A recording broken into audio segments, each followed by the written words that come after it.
Welcome everyone. Today we will study the time, day and night. Earth's rotation on its axis causes day and night. As Earth spins, sunlight only falls on one half of the planet. This means it is daytime on that side of Earth. On the other side, it is night. This way we have day and night. The apparent movement of the sun across the sky is actually due to the rotation of our Earth. The sun always appears to rise in the east and set in the west, regardless of where you are on Earth. When the sun rises, that part of the Earth is turning to face the sun. When the sun sets, that part of the Earth is turning away from the sun. The sun itself doesn't actually rise or set. Each planet spins around or rotates on its axis. Earth spins around at a speed of 1,600 kilometers per hour. Earth takes almost 24 hours to complete one rotation around the sun.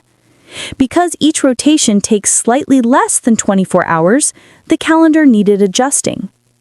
Leap years add an extra day, the 29th February, to the calendar every 4 years so that the calendar aligns with Earth's motion around the sun.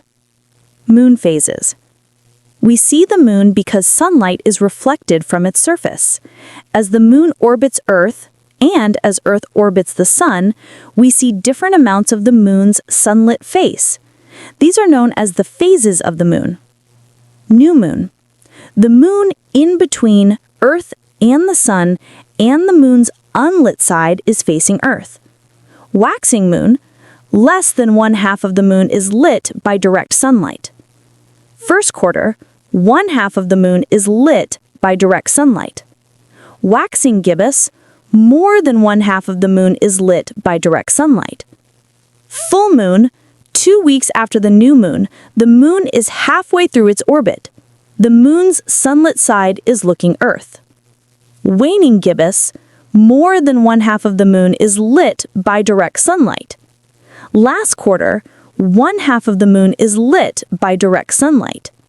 Waning crescent, less than one half of the moon is lit by direct sunlight.